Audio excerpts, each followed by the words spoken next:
यह कथा ग्रहों की प्रवृत्ति और उनका हमारे ऊपर पड़ने वाले प्रभाव को समझने में सहायक होगी। ज्योतिष विज्ञान ग्रहों के इस भाव और कुंडली में उन ग्रहों की स्थिति से जातक के स्वभाव का अध्ययन कर लेता है। देवगुरु बृहस्पति से चंद्रमा शिक्षा ग्रहण कर रहे हैं। बृहस्पति की पत्नी तारा चंद्रमा की सुंदरता पर मोहित होकर उनसे प्रेम करने लगी। रसिक मिजाज चंद्रमा भी तारा पर मुग्ध हो गए। तब स्त्री को अपने पसंद से अपना जीवन संगी चुनने की स्वतंत्रता थी, तो तारा चंद्रमा के साथ ही रहने चली गई। बृहस्पति इससे बहुत नाराज हुए। उन्होंने चंद्रमा से अपनी पत्नी लौटाने को कहा, परंतु ना तो चंद्रमा तारा को लौटाने को राजी हुए और ना ही तारा वापस जाना चाहती थी। बृहस्पति का तर्क था कि चूंकि तारा गुरु पत्नी है, इसलिए उन्हें इस निर्णय की चिंता इसलिए नहीं है। दोनों अपने अपने तर्कों पर अड़े रहे। इस बात पर बृहस्पति और चंद्र के बीच युद्ध शुरू हो गया।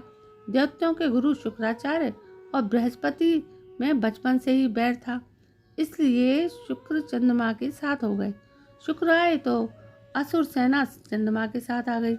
दक्ष चंद्रमा के ससुर थे, वो भी सहायता को आ गए। असुरों के चंद्रमा के साथ हो जाने से देवताओं ने युद्ध में अपने गुरु बृहस्पति का साथ दिया। चंद्रमा का पलड़ा भारी हो गया रहा था। बृहस्पति के पिता ने सहायता की।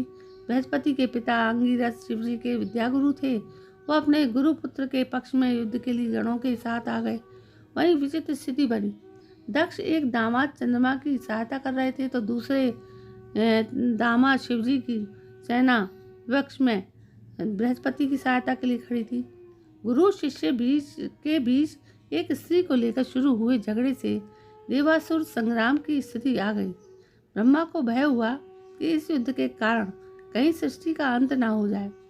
वो बीच बचाव कर युद्ध रुकवाने की कोशिश करने लगी। ब्रह्मा जी तारा के पास गए और समझाया कि उसके प्रेम संबंध के कारण संसार खतरे में है। ब्रह्मा जी ने तारा को दोनों पक्षों में खड़ी सेनाएं और उनके युद्ध के संभावित विनाश की झलक दिखाई, तो तारा भी भयभीत हो गई। वो बृहस्पति के पास चले जाने को मान गई। तारा चंद्रमा को छोड़कर बृहस्पति के पास आई तो संग्राम टला। समस्या यहीं खत्म नहीं होनी थी।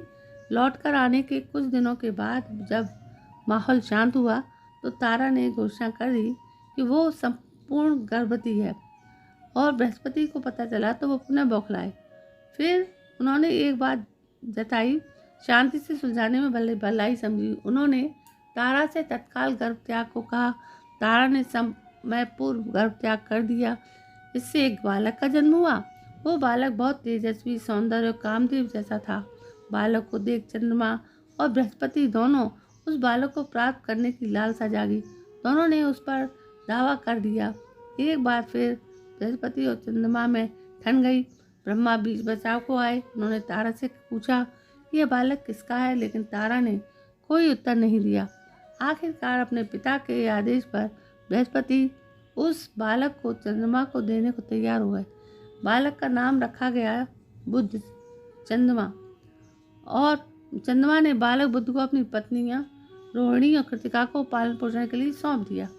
बड़े होने पर बुध को अपने जन्म की कथा सुनकर ग्लानि होने लगी। उसने माता से पूछा कि वो किसका पुत्र है, तो माता ने चंद्रमा का नाम लिया। दुखी बुध हिमालय में श्रवण वन पर्वत पर जाकर तपस्या करने लगे। तब से प्रसन्न होकर विष्णु भगवान ने उन्हें दर्शन दिए। श्री हरि ने वरदान मांगने को कहा, तो बुद्ध ने कहा कि अपने जन्म के संताप से मेरा हृदय जल रहा है।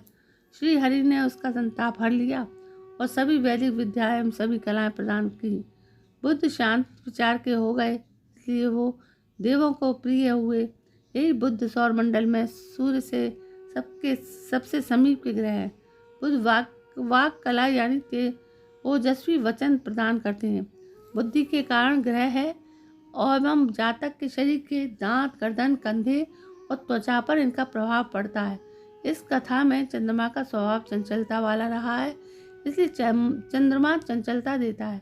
बृहस्पति ने हृदय की विशालता दिखाई है और उसकी समझदारी से ही युद्ध कर टली। बृहस्पति हमारे विवेक और सूझबूझ पर असर रखते हैं। तो दोस्तों, कैसी लगी आपको ये छोटी सी कहानी?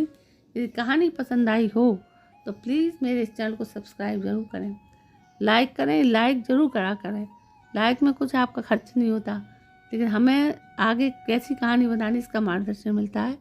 तो दोस्तों, कल मैं फिर हाजिर होती हूँ, तब तक के लिए जय हिंद, वंदे मातरम।